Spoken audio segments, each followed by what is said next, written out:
एक छोटे से पहाड़ी गांव में एक प्राचीन पुस्तकालय थी जिसे भूले नहीं जाने वाली कहानियों की पुस्तकालय कहा जाता था। इसकी होंद रहस्यमयी में घेरी हुई थी और गांव वालों ने कभी इसे अंदर जाकर नहीं देखा था। कहा जाता था कि पुस्तकालय में अजीबो-गरीब किताबें थीं। ये मानव हाथों द्वारा लिखी गई कहानियां नहीं थीं, सब ब्रह्मांड द्वारा रची गई कहानियां थीं।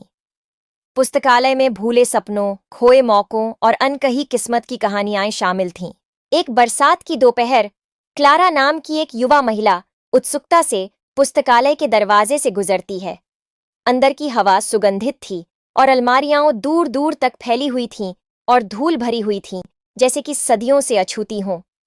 जैसे ही वह पुस्तकालय के गलियारों में घूमी, क्लारा को एक सुनहरी किताब मिली। इस पुस्तक का विषय अनहर्ड सॉन्ग ने उन्हें आकर्षित किया।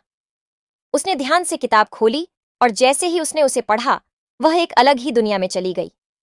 ये कहानी एक युवा संगीतकार की है जिनके पास ब्रह्मांड की संगीत को सुनने का तोहफा था। वह नदी के किनारे बैठकर हवा की ध्वनियों, पेड़ों की झलकों और सितारों की मुस्कानों को सुनते था, और वह खुद भी हंसता था और उनके साथ बातें करता था।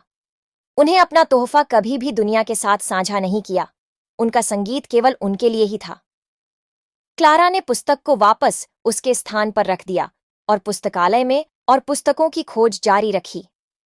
उनके द्वारा खोली गई प्रत्येक पुस्तक में एक छिपी हुई कहानी सामने आती थी, जो जीवन की अनकही कहानियों और उनके द्वारा पढ़े गए लोगों के सपनों की कहानियों से भरी होती थी। एक शांत कोने में उसकी नज़र the eco of the heart नामक पुस्तक पर पड़ी।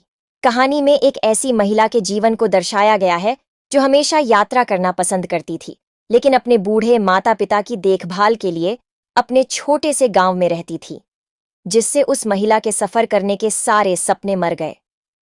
नई पक्की इरादे के साथ क्लारा ने अपनी कहानियां लिखने का निर्णय लिया। उन्होंने पुस्तकालय को छोड़ दिया। क्लारा ने यात्रा करने और दुनिया की खोज करने का इरादा बनाया, जैसे the eco of the heart किताब में दिखाई गई महिला दुनिया भर की यात्रा करना चाहती थी। क्लारा ने ऐसा ही किया।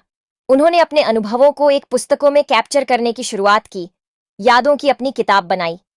जैसे जैसे साल बीतते गए, क्लारा कभी कभी अविस्मरणीय कहानियों की लाइब्रेरी में लौट आती थी।